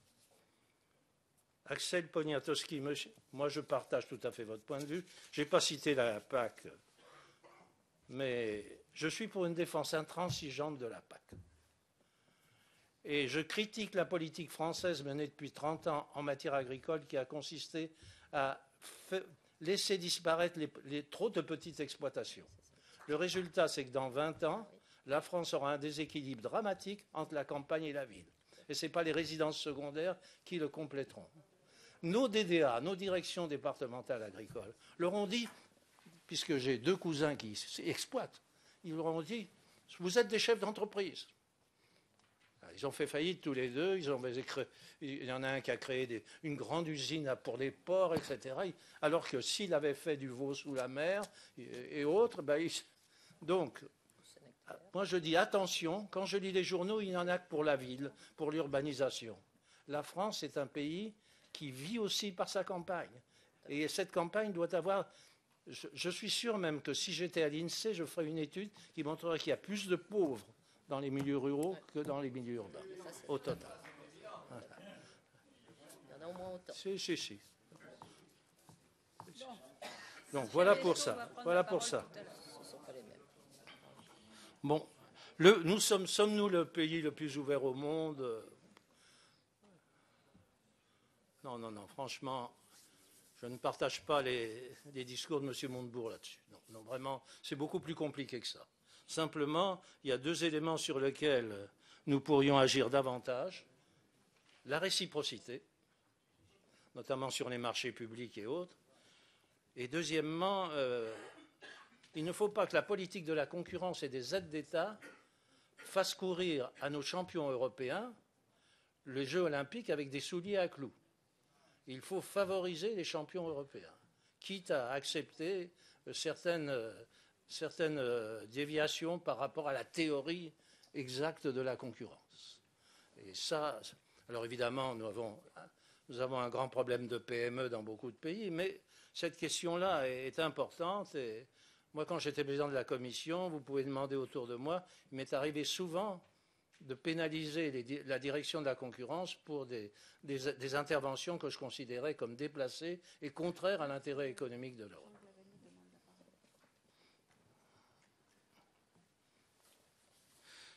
Pascal, excusez-moi, je ne suis pas au Parlement, donc Pascal Boitard. Jeune nouvelle députée. Voilà, et plein d'élan et d'idéalisme sur l'Europe. Elle a raison, il en faut, parce que sinon, si le monde est peuplé de sceptiques, on n'avance pas. Les montées des populismes, il est lié en grande partie à la mondialisation, au sentiment que nous perdons la capacité de décider de notre destin, que nous perdons notre identité. Donc tout ça joue chez ces populismes qui, bien entendu, expliquent en particulier certaines difficultés de nos gouvernements. Moi, je ne taperai pas dessus parce qu'ils ont besoin d'être élus. Évidemment, le suffrage universel est la règle. Et évidemment, quand ces populistes sont importants, il y a même des gouvernements, comme le gouvernement des Pays-Bas, qui a composé avec eux, mais il est vrai que la montée des populismes amène ce que j'appelle ce nationalisme rampant. J'en dirai pas plus, c'est à chaque gouvernement faire son examen de conscience. Michel Perrault. Perron, ça ne va pas aujourd'hui. Michel Perron. Piron, en plus. Excusez. Où est-il? Il est là-bas. Ah, excusez-moi, monsieur. En réalité, il y a plusieurs modèles en Europe. Le modèle anglo-saxon, même blairisé, reste anglais. Donc il y a en réalité trois grands modèles, plus les pays sans modèle. Il y a le modèle des pays du Nord. C'est ça la social-démocratie en réalité. Il y a le modèle allemand de l'économie sociale de marché. Et il y a le modèle au Sud, avec, surtout en France, un État trop omniprésent. Et donc, des relations industrielles, j'entends des relations entre patronat et syndicats, qui demeurent pauvres par rapport aux autres pays, même si moi j'ai tenté de les changer à un moment, entre 69 et 72, mais Rose, ça a vécu ce que vivent les Roses, l'espace de 3 ans. Mais il faut bien voir la distinction entre ces modèles et Même la Cour de justice n'en tient pas compte. Par exemple, en Suède, une convention collective nationale a le même effet qu'une loi. Eh bien, la Cour de justice a condamné le syndicat suédois pour avoir appliqué une convention collective parce que ce n'était pas une loi. Alors, même la Cour de justice peut se tromper. Elle s'est d'ailleurs gravement trompée. C'est un épisode sur les footballeurs. Elle est une des raisons de l'enrichissement excessif du football par rapport au reste. Donc, il y a plusieurs capitalismes et il faut supplier ceux qui font des rapports pour l'Union de tenir compte de ces diversités. Ces diversités, on ne peut pas les trouver comme excuse pour ne rien faire. Nos gouvernements sont là pour les surplomber dans une certaine mesure. Mais trop souvent, je lis des papiers venant du Parlement, de la Commission ou d'ailleurs, qui sont des papiers trop uniformes par rapport à cette diversité. Vous ne pouvez pas demander à certains pays d'agir comme l'Allemagne ou comme la Suède ou autre. Par conséquent, cette diversité, on devrait davantage en tenir compte. C'est pourquoi ce qui me déplaît dans le document qui sera discuté demain, c'est qu'on parle de réformes structurelles, pas du tout de politique économique conjoncturelle. Réformes structurelles. Mais est-ce que les réformes structurelles doivent avoir le même contenu dans tous les pays? Je ne le crois pas. Et c'est pour ça qu'il faut relativiser tout cela. D'ailleurs, on l'a bien vu avec le programme de Lisbonne. Par exemple, la flexibilité. Eh bien, il m'est arrivé de trouver des économistes avec qui je me suis fâché quand j'étais à la Commission, pour qui la flexibilité, c'était le capitalisme irait bien si les travailleurs étaient plus mobiles et touchaient moins d'argent. C'est simple, ça. Ça ne fait pas avancer d'un mètre la discussion. À vous. Merci, Monsieur le Président. Il reste 10 inscrits, donc on va essayer d'être efficace en temps. Moi, j'ai une toute petite question de relance. On n'a pas encore parlé, vous avez parlé des impôts spécifiques, et on n'a pas encore parlé de la taxe sur les transactions financières. Qu'est-ce que vous en pensez? Comment pourrait-elle être appliquée? Quel serait son périmètre, là aussi? Et qu'est-ce qui pourrait être national et européen? Et puis, étant écologiste, bien entendu, j'ai beaucoup apprécié ce que vous disiez sur les impôts verts, et en particulier, que penseriez-vous de la taxe carbone aux frontières de l'Union européenne? Voilà, et sans plus tarder, je passe la parole à Michel Destot. Oui, merci Madame la Présidente. Cher Jacques Delors, ce n'est pas à vous qu'il faut expliquer que l'économie n'est pas simplement la macroéconomie, ce n'est pas simplement les problèmes de dette, de déficit ou de monnaie, c'est aussi l'action des entreprises, pas simplement à l'intérieur du marché intérieur européen, mais l'extérieur. Je rentre de Dakar, Africité, un grand sommet des gouvernements locaux africains, 5000 participants. Les Européens y étaient présents, bien entendu, pour faire, excusez-moi d'aller bref, de la diplomatie, se disputant les zones d'influence francophones et anglophones. Pendant ce temps, les Chinois, mais pas uniquement les Chinois, les Brésiliens, les Turcs faisaient leurs courses, bref, du business. Peut-on pas imaginer que dans l'économie mondiale, on puisse mutualiser un certain nombre d'actions de l'Europe pour permettre à nos entreprises de ne pas perdre systématiquement des parts de marché? Deuxièmement, je suis maire de Grenoble. Eh bien, permettre d'avoir des actions communes sur certains plans, au niveau mondial, bien entendu, en dehors du marché européen, pour pouvoir être plus efficace. Je ne crois pas que chaque pays est capable de contrer l'influence économique des États-Unis, de la Chine demain, du Brésil ou de l'Inde, s'il n'y a pas de temps en temps des moyens mutualisés, des actions mutualisées. Deuxièmement, sur le problème de l'Europe des régions et des villes. Je suis maire de Grenoble, eh bien, je fais plus de choses en direct, sur le plan des échanges étudiants, universitaires, des pôles de compétitivité avec Dresde en Allemagne sur les micro- et nanotechnologies ou avec Oxford sur les biotechnologies qu'on ne le peut faire à travers l'État français. Il y a là une nécessité que la subsidiarité ne s'arrête pas au niveau des États-nations, elle puisse aller au niveau des régions et des grands pôles urbains. Merci. François Rocheploine. Oui, mais merci Madame la Présidente, Monsieur le Président. Merci pour vos propos particulièrement apaisants et votre sagesse que l'on connaît bien. Moi, je voudrais revenir sur la question de la PAC. Effectivement, j'étais quelque peu surpris, comme notre collègue Axel Poniatowski, que vous n'en ayez pas parlé. Quel avenir pour cette PAC? Je partage votre sentiment concernant la pauvreté dans le monde agricole aujourd'hui. Certes, il y a des agriculteurs qui sont de véritables entreprises, mais qu'eux aussi connaissent des difficultés. Mais il y a également beaucoup de petits agriculteurs et qui sont effectivement confrontés à des difficultés et qui vivent même au-dessous du seuil de pauvreté. Je crois qu'ils sont malheureusement relativement nombreux. Ma deuxième question concerne l'aide aux plus démunis. Vous l'avez quelque peu évoqué, puisque à sa création, vous avez été donc à l'initiative. Il y avait effectivement ces stocks, ces surstocks, et aujourd'hui, ces excédents, aujourd'hui, malheureusement, tel n'est plus le cas. Et la question, cette remise en question de cette aide aux plus démunis serait une véritable catastrophe, j'allais dire, pour les associations telles que le Secours populaire, la Banque alimentaire, les Restos du Cœur, la Croix-Rouge, puisque pour les Restos du Cœur, l'aide représente 23% de leur budget. Alors inutile de vous dire que déjà, Bruno Le Maire s'était battu précédemment pour obtenir le maintien, et ce qui avait été le cas. Quel en sera-t-il pour l'avenir? Et enfin, dernière question, vous avez évoqué un peu la Turquie.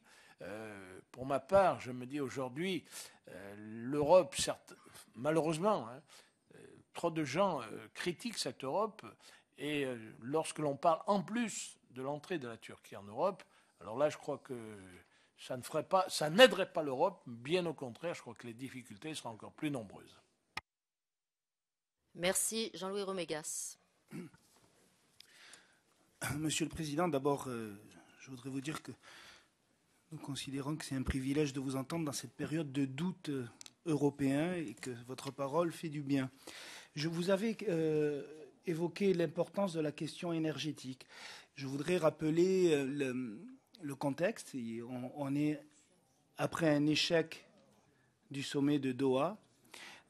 Pour caricaturer un petit peu la situation, on pourrait dire que le navire sombre et que nous écopons avec des cuillères à café. Et on est dans un contexte aussi où l'Europe, qui devrait être le moteur des négociations internationales, a montré ses divisions avant même d'arriver à ce sommet, à la table des négociations à Doha. On sait par ailleurs que le système d'échange des quotas au niveau européen est en panne. Alors, pour partie parce que l'allocation est sûrement trop généreuse, pour partie parce qu'il y a une baisse de la demande aussi. Et donc nous sommes dans un contexte par ailleurs où la France a apporté sa candidature pour organiser le prochain sommet sur le climat en 2015. Donc ma question c'est comment utiliser cette opportunité pour que peut-être il y ait un sursaut et que naisse enfin cette communauté européenne de l'énergie qui, selon nous, doit être basée évidemment sur, pour respecter les engagements européens de 2020 d'ailleurs, sur les énergies renouvelables, sur la sobriété et sur l'efficacité énergétique, bien entendu pensées comme des moteurs de la relance économique et de la création d'emplois. Merci. Nicolas Dupont-Aignan. Oui, Monsieur le Président, je vous ai écouté avec beaucoup d'attention et je vous ai trouvé en fait assez sévère avec votre créature, avec le système que vous avez contribué à mettre en place en vérité. Parce que vous avez eu des remarques d'une grande sagesse sur l'euro qui accroît les divergences économiques. Vous avez même dit que c'était une belle idée. Vous avez insisté sur les diversités démographiques, sur la nécessité d'un sur-mesure. Vous avez insisté sur l'absence d'investissement d'avenir. Mais moi, la remarque générale, et puis après j'aurai une question particulière. La remarque générale, c'est qu'en vérité, j'ai le sentiment que le système qui a été créé, qui est un système hors sol, où les nations n'ont plus prise sur un système supranational avec des dirigeants, vous avez même parlé de la Cour de justice, la Commission, la Banque centrale, finalement est la cause profonde de ces dérèglements et qui ne suffit pas de reporter la faute sur de soi-disant nationalismes qui seraient responsables de l'échec. S'il y a retour de certains nationalismes, c'est justement parce que ce système s'est coupé des peuples et fait détester l'Europe aux Européens, et qu'il y a des causes profondes. Alors, il y en a un qui est tout à fait emblématique, qui est l'affaire de l'euro. Moi, j'ai une question très précise à vous poser. On a fait croire pendant des mois, des années, que la situation de certains pays s'expliquait, vous l'avez semblé le dire au début de votre intervention, par des folies des gouvernements. Mais il y a un aspect structurel. On peut, par exemple, effacer la dette de la Grèce, et on va y arriver, de fait. On aura mis 3 ans, mais on va y arriver. Mais ce n'est pas simplement un problème de liquidité, et vous le savez très bien, c'est un problème de solvabilité, de compétitivité. L'Allemagne et la Grèce, compte tenu de leur productivité, de leur compétitivité, ne peuvent pas avoir la même monnaie. Et ce que je dis sur la Grèce vaut pour le Portugal, pour l'Espagne, pour l'Italie et la France dans une certaine mesure. Ça veut dire quoi? Ça veut dire que, comme l'a dit Jacques Miard, l'Allemagne ne fera pas l'union de transfert parce que vous ne pourrez pas demander à un peuple allemand, dans une démocratie allemande, de transférer 100, 200 milliards d'euros par an. Et les pays du Sud ne pourront pas assumer le maintien d'une monnaie unique, sauf à être plongés dans un assistanat total. Donc, j'aimerais que vous puissiez nous préciser comment vous voyez l'issue réelle de cette monnaie unique qui est sur sa fin, selon moi, et que l'on ne veut pas voir parce qu'on en fait un dogme et une croyance. Et est-ce qu'en fin de compte, la seule Europe qui ne serait pas possible de construire, parce qu'elle est indispensable face à la Chine, au Brésil, etc., c'est une Europe des nations démocratiques, avec des coopérations d'État à État, à la carte, sur le mode d'Airbus, d'Ariane, dans tous les domaines d'avenir, où là, il y a un retard européen considérable. Merci Christophe Léonard. Et essayez d'être un petit peu court parce qu'il y a encore pas mal d'inscrits. On va essayer d'être court, Madame la Présidente. Monsieur le Président Delors, pour ma génération, vous incarnez l'Europe de la paix, je me rappelle Mitterrand et Helmut Kohl à Verdun, l'Europe de la croissance avec le marché unique, la possibilité d'un progrès économique et social, un idéal commun, vous évoquiez Erasmus, et donc à certains égards l'Europe des 12 et l'Europe de la puissance agricole. On avait coutume de dire, pour symboliser cela, la France est ma patrie, l'Europe est mon avenir. Aujourd'hui, l'Europe traverse une crise de modèle majeure, par défaut, me semble-t-il, notamment d'harmonisation sociale, fiscale, environnementale à l'échelle de l'Europe. Nos concitoyens s'interrogent sur l'Europe, pourquoi faire, quel est son intérêt. De mon point de vue, l'élargissement à 27 a davantage symbolisé une dilution qu'un renforcement. Et en témoignent un petit peu les propos introductifs qui ont été les vôtres, à la fois centrés sur les parties union bancaire, budgétaire, dette.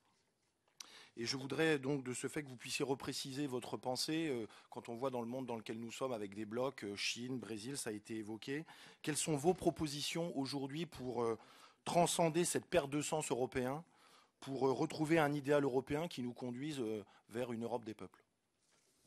Merci Marie-Louise Faure. Merci. Bon, beaucoup de questions ont été posées. Alors, Monsieur le Président, vous me permettrez de rester plus dans le symbole. Nous sommes au temps de la communication en minutes, de l'instant, qui est souvent, cet instant, surtout en ce moment, est souvent impacté par ces notions de crise. On en a beaucoup parlé ce matin, comme on en parle beaucoup. Mais même au cœur de la crise, alors que l'Union européenne vient de recevoir ce prix Nobel, je voudrais dire un mot d'idéal et d'avenir, parce que les politiques que nous sommes doivent aussi parler de cette façon. Et puis du souffle pour l'avenir. Et finalement, vous parliez du 4e âge tout à l'heure, je vous ai trouvé très loin de cela et avec beaucoup plus d'espérance dans vos propos. Alors, tout ça, ça rime, je trouve, avec les jeunes. Et vous avez parlé d'un de vos enfants, Erasmus, qui connaît les difficultés financières que vous avez effleurées, dont on parle, et qui est, je pense, très dommageable. Je voudrais connaître votre sentiment pour la suite de ce que devrait faire l'Europe pour donner le goût de l'Europe, voire du monde, et une autre idée de la mondialisation pour nos jeunes qui ont finalement, qui ou ne connaissent pas très bien l'Europe, ou en ont peur, et tout ça fonction de leur formation, de leurs connaissances. Quelle est la suite d'Erasmus et d'autres dispositifs de ce genre que devrait prendre, selon vous, l'Europe pour redonner du souffle et de l'envie d'Europe? Merci. Merci, Gilles Savary. Oui, bonjour, cher Jacques Delors, et merci de nous consacrer cet échange précieux. Bon, je ne suis, c'est bien connu, je suis très défiant vis-à-vis des nationalismes que je considère comme étant en général guerriers et donc très pro-européens, mais je voudrais m'associer assez curieusement à ce qu'a dit Jacques Miars. Je suis très inquiet personnellement de la divergence franco-allemande. Vous disiez tout à l'heure économique, vous disiez tout à l'heure, si ça avait été que moi, il n'y aurait pas 17 pays dans la zone euro, mais j'ai le sentiment que c'est les deux plus grandes économies au plus grand impact macroéconomique qui sont aujourd'hui en divergence, et je me pose la question de savoir si c'est tenable effectivement longtemps. Donc je me pose cette question en préliminaire et je vais aborder le sujet qui m'intéresse, c'est le sujet du marché intérieur. C'est une vieille question, mais qui est une question qui aujourd'hui est abordée d'une telle façon par la Commission européenne qu'elle est, à mon avis, à la source de l'europhobie. Le marché intérieur produit une sorte de petite guerre civile sociale intérieure dans bien des domaines, où l'on démantèle des pans entiers de nos économies tout simplement parce que la concurrence est sociale et que, par exemple, sur le transport routier, comment supporter dans le cabotage routier intérieur des salaires qui sont à 80% plus inférieurs aux nôtres, comment brutalement soumettre les économies à de telles concurrences intérieures qui sont contre nature par rapport à l'idée européenne. Normalement, c'est être plus fort par rapport à l'extérieur. Ça n'est pas s'auto-détruire socialement. Et je suis très, très inquiet de voir comment ça évolue. Et nous créons, dans les classes populaires, même dans les classes moyennes aujourd'hui, un grand doute sur la cohésion sociale de l'Europe. Alors donc je vous pose une question précise.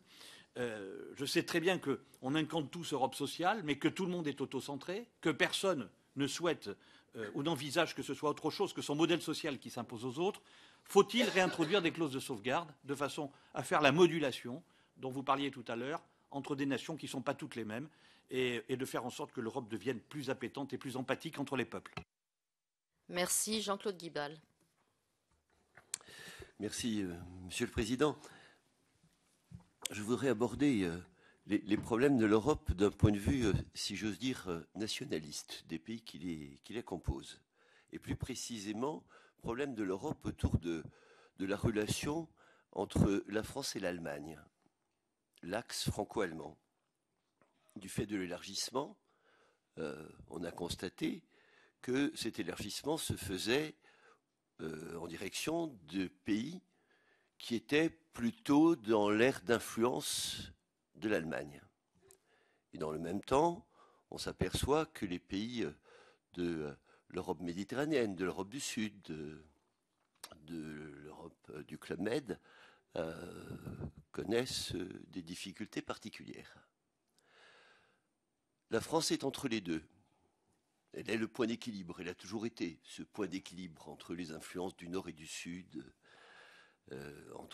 d'équilibre entre les différents modèles.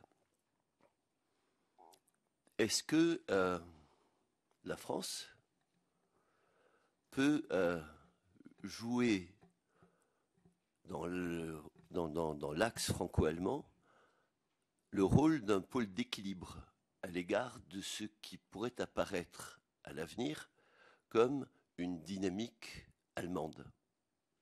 Pour dire les choses plus simplement, de manière un peu institutionnelle, est-ce qu'il vous semble, Monsieur le Président, que l'Europe peut devenir un jour un empire, soumis plutôt ou piloté plutôt? Un empire, un empire. Ça n'existe pas dans les ouvrages de droit constitutionnel, mais dans l'histoire, ça a existé. Et on a toujours su que les empires étaient dominés par une nation. Je vous remercie. Merci. Françoise Imbert. Monsieur le Président, les populations montrent de plus en plus de scepticisme quant à ce que peut leur apporter une coopération européenne. Comment retrouver un certain optimisme? Que transmettre comme image d'avenir positif et de volonté pour une Europe unie, pour une Europe de la solidarité que nous souhaitons tous? Quelle priorité pour relancer cette Europe? Et peut-on avancer un agenda? Merci beaucoup. Et dernier intervenant, Jean Glavany. Oui, d'abord, je voudrais dire l'immense plaisir que j'ai de retrouver Jacques Delors ici, et puis me référant à une longue histoire commune. Je me souviens qu'il y a une trentaine d'années, on partageait ensemble la lecture de l'Équipe quand j'accompagnais un président de la République dans des manifestations internationales avec vous. Je voudrais reprendre votre propos bien sévère sur la politique agricole commune pour dire que tous les gouvernements de gauche et de droite n'ont pas abandonné les petites exploitations. Certains ont essayé. Simplement, autant je suis d'accord avec vous pour dire qu'il faut défendre la politique agricole commune, qui est une des rares politiques qui marche, ou qui marche à peu près bien, parce qu'elle a été intégrée depuis longtemps, autant on ne peut la défendre que si on la modifie aussi. Parce que pour défendre les petites exploitations, il faut bouleverser le système d'aide agricole. 80% des aides agricoles profitent aux 20% les plus importantes. Nous n'avons plus les moyens d'aider les petites exploitations, et quand on le fait évidemment avec la protestation des grandes organisations professionnelles agricoles, mais aussi avec des difficultés au niveau européen. Donc je voudrais dire que ce sujet est majeur. Nous avons créé un système d'aide aux grandes cultures qui, à l'origine, il y a plus de 40 ans, a été fait pour compenser des baisses de prix. Si je prends l'exemple, mais je ne vais pas m'apesantir, mais si je prends l'exemple des maïsiculteurs, que je connais bien parce que je suis leur élu depuis longtemps et que je les ai beaucoup défendus, qui, cette année, font des rendements exceptionnels, 135 quintaux à l'hectare, ont des prix qui ont doublé sur les marchés internationaux en moins de 3 ans, mais qui bénéficient des mêmes aides que quand les prix étaient bas et qu'on avait mis ces aides en place pour compenser les baisses de prix. Alors, on gaspille de l'argent public qui serait bien plus utile pour aider les petites et moyennes entreprises, ou pour les petites et moyennes exploitations, ou pour financer des instruments de régulation des marchés agricoles au niveau européen. Et donc il faut la défendre, mais à condition qu'en même temps on la modifie pour la rendre plus juste. C'est juste ce que je voulais dire.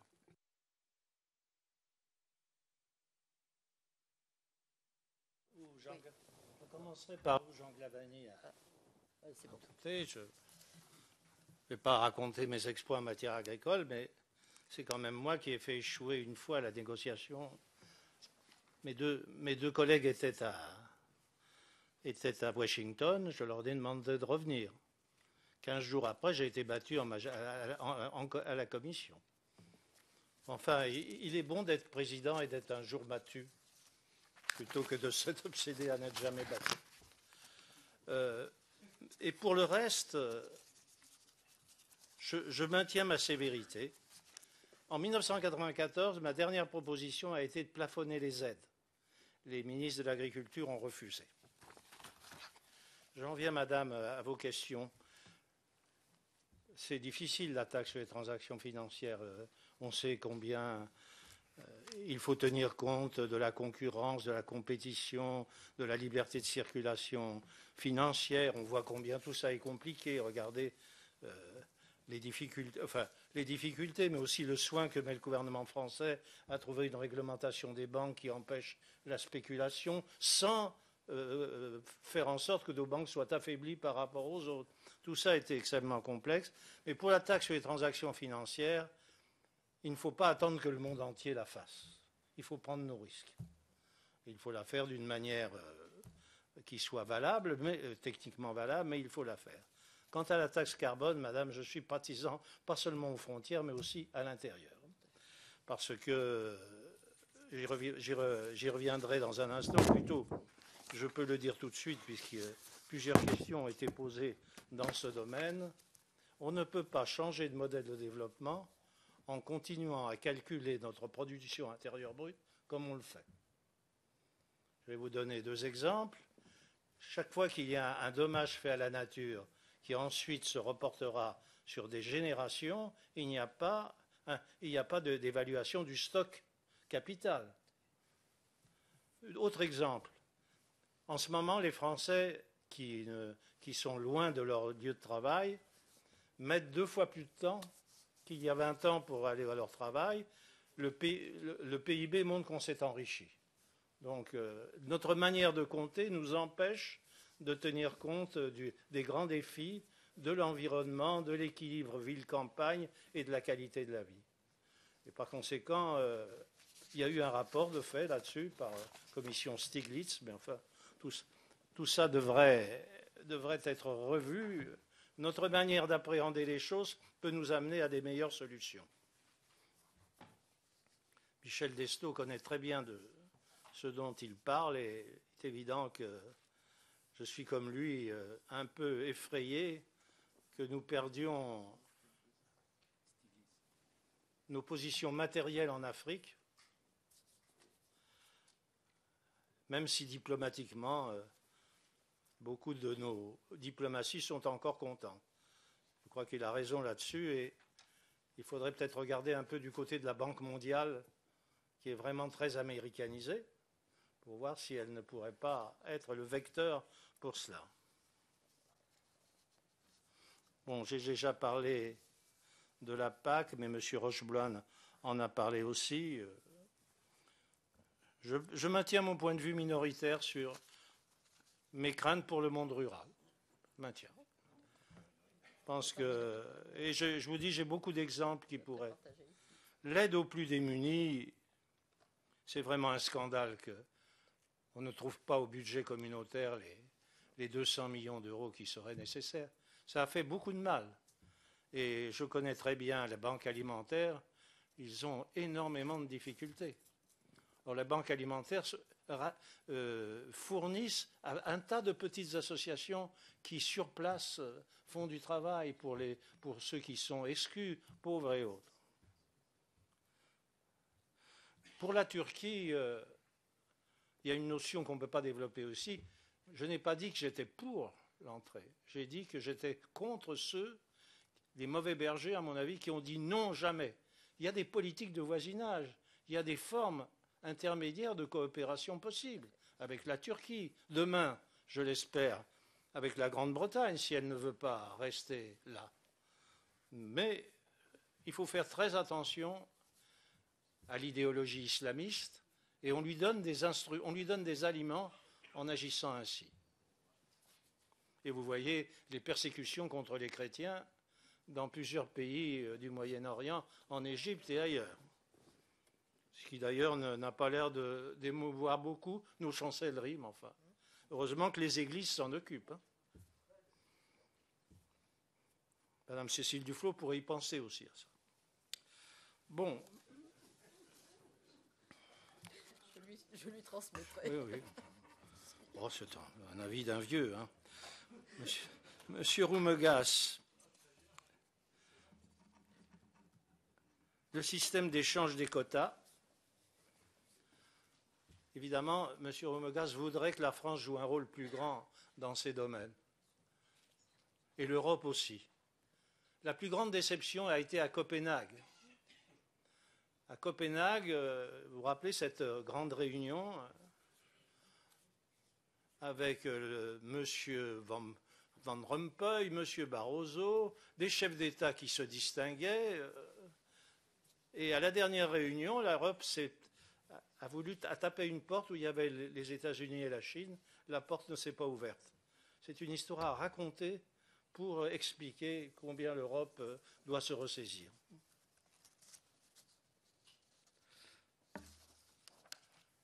Avec M. Dupont-Aignan, ce n'est pas la première fois qu'on a des débats. Hein. Bon, je sais que vous êtes en quelque sorte un partisan du retour au traité de Westphalie. Si, les intérêts des pays entre eux, vont se concorder. On a derrière nous 100 années d'histoire de diplomatie cynique et intelligente qui ont provoqué les pires choses dans le monde. Enfin, non, c'est pas. Je ne vous caricature pas. Je ne voudrais pas oblitérer votre fonds de commerce. C'est clair. Hein? Alors, vous m'avez posé une question sur l'évolution de la République fédérale allemande. Vous n'avez pas répondu sur l'euro, monsieur le Président. Sur l'euro ? Je pense que l'euro doit continuer pour une autre raison. Depuis le début de l'histoire européenne, qui a quand même eu ses mérites, chaque fois que l'on a voulu faire un pas purement politique, on a échoué. La CED, Communauté européenne de défense, qui a permis d'ailleurs à une coalition hétéroclite de se débarrasser après de Pierre Mendès France. Enfin, c'est les beautés, ça, du système de la 4e République. Ensuite, il y a eu un projet de traité fait par les 3 pays du Benelux qui prévoyait uniquement la politique. Ça n'a pas été possible. Donc l'Europe n'a toujours avancé que par l'économie. Ça a été le cas avec la CECA, le traité du marché commun. Le traité du marché commun est toujours avec des contraintes extérieures. Rappelez-vous qu'avant qu'on se mette d'accord sur le marché commun, que la France puisse défendre sa politique agricole, ses départements d'outre-mer, la France et la Grande-Bretagne ont fait l'expédition de Suez. Ils ont été condamnés par l'Union soviétique, par les États-Unis et tout le monde. Ce jour-là, M. Pinault, ministre des Affaires étrangères, a dit « Le match est fini, il faut faire l'Europe ». Et ensuite, lorsqu'il y a eu la relance que j'ai provoquée, le marché unique, la cohésion économique, c'est l'économie. Or, l'économie a un inconvénient, c'est qu'elle pousse à l'élitisme et à la technocratie par rapport à la politique. Mais si on n'avait pas fait l'économie, où en serait-on aujourd'hui? Je regrette moi-même ça. Et il ne faut pas croire que l'Europe était plus populaire il y a 40 ans qu'aujourd'hui. Elle était inconnue. Général de Gaulle, après avoir dit du mal de la CECA, a accepté le traité du marché commun. La France s'est modernisée en partie grâce à cette stimulation.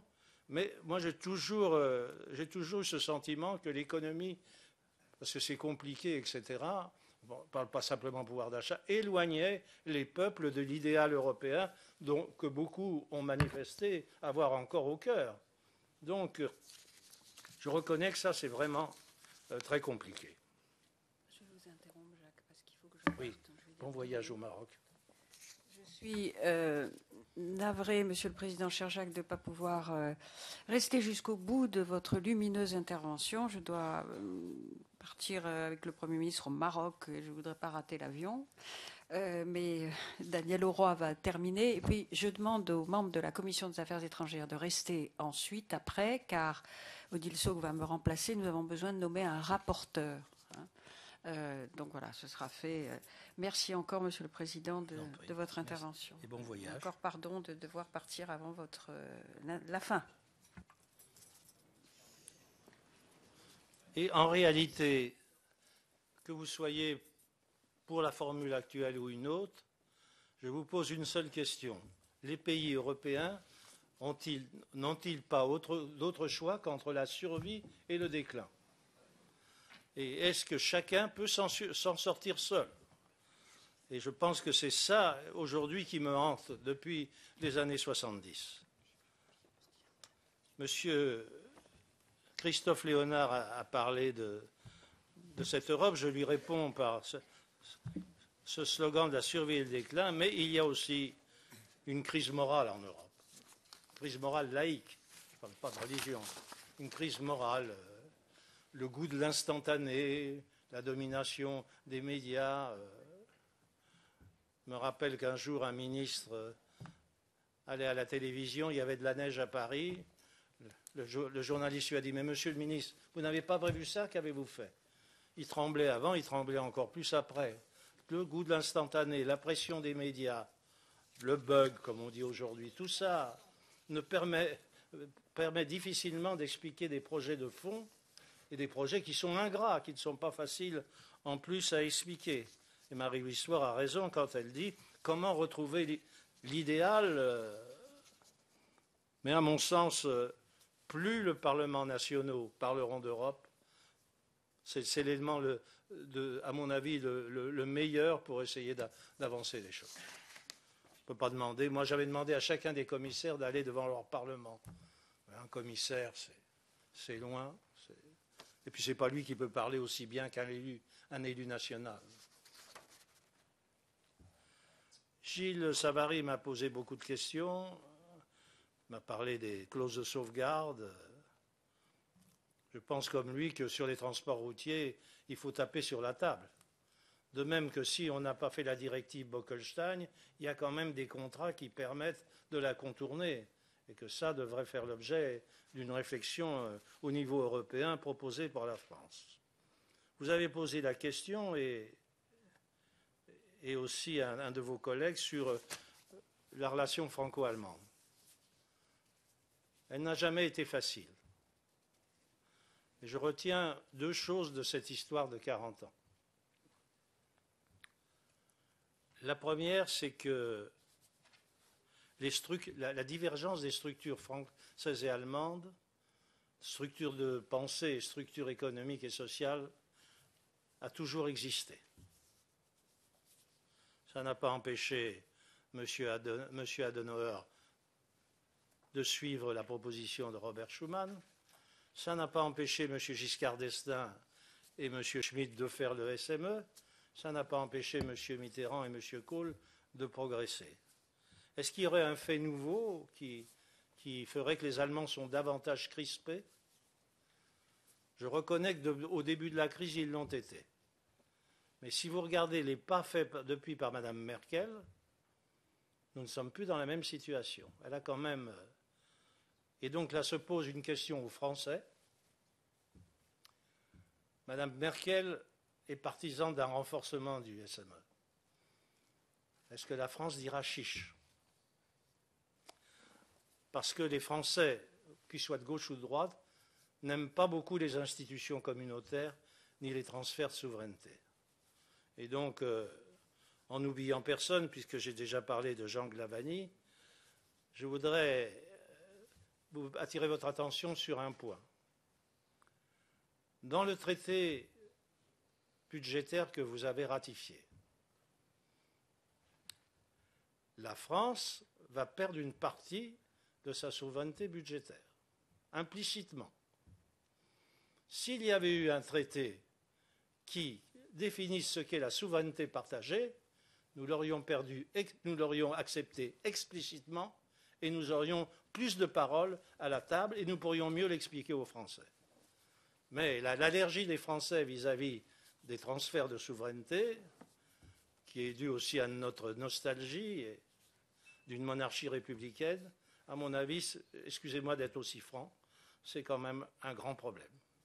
Et actuellement, de même qu'à un moment donné, François Mitterrand a senti que Kohl était mûr pour un nouveau traité, eh bien, aujourd'hui, il est possible d'obtenir de Mme Merkel quelque chose où, autour de la table, nous ayons exercé notre souveraineté partagée et on dise mieux qui fait quoi et jusqu'où va-t-on, compte tenu de la diversité de nos modèles sociaux. Ça n'enlève rien aux difficultés françaises, hein. L'essentiel étant la compétitivité, c'est un problème très difficile. Mais aujourd'hui, il me semble que la France doit renoncer à son nominalisme politique, pas de transfert de souveraineté, et se rendre compte que les transferts implicites de souveraineté lui enlèvent une partie de son influence. Je crois que je vais arrêter par ce point qui peut-être choquera certains d'entre vous, mais je voulais vous le dire vraiment en partant parce que c'est ma conviction profonde. Merci, Monsieur le Président, pour toutes ces réponses, pour ces éclairages, pour le fait aussi de ne pas nous prendre toujours dans le sens du poil, mais à contre-courant, ce qui est bien, me semble-t-il, pour réfléchir. Je ne vais rebondir que sur une de vos propositions, la dernière, que personnellement je partage totalement, mais aussi sur le fait que les parlements nationaux devraient parler plus d'Europe. Si les collègues qui sont ici autour de la table peuvent nous aider à parler plus d'Europe dans la plénière, en essayant justement de montrer à quel point le travail est articulé entre les deux, je pense que tous nous pourrons faire progresser la réflexion sur l'Europe, y compris bien sûr la faire partager à la population européenne, la population française qui a toujours l'impression que l'Europe est loin quand ça va mal et près quand ça va bien, ou l'inverse, ça dépend des moments. Donc ce qui serait bien, c'est de montrer cette articulation et sans doute les progrès que nous avons à faire tous. En tout cas, merci beaucoup pour cet éclairage et pour toutes ces réponses et nouvelles questions que vous nous avez apportées. Odile doit peut-être ajouter quelques minutes.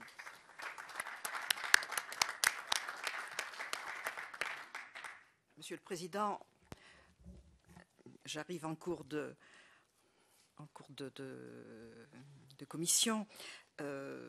Pardonnez ce remplacement, mais je voudrais vous dire que votre liberté de parole, alors vous l'attribuez au 4e âge. Eh bien, écoutez, nous en sommes particulièrement heureux parce que ça nous a permis d'avoir des éclairages tout à fait différents et particulièrement ouverts. Merci parce que nous avons encore beaucoup de chemin à faire pour arriver à une Europe cohérente, qui est de la cohérence et de la cohésion. Merci beaucoup, Monsieur le Président.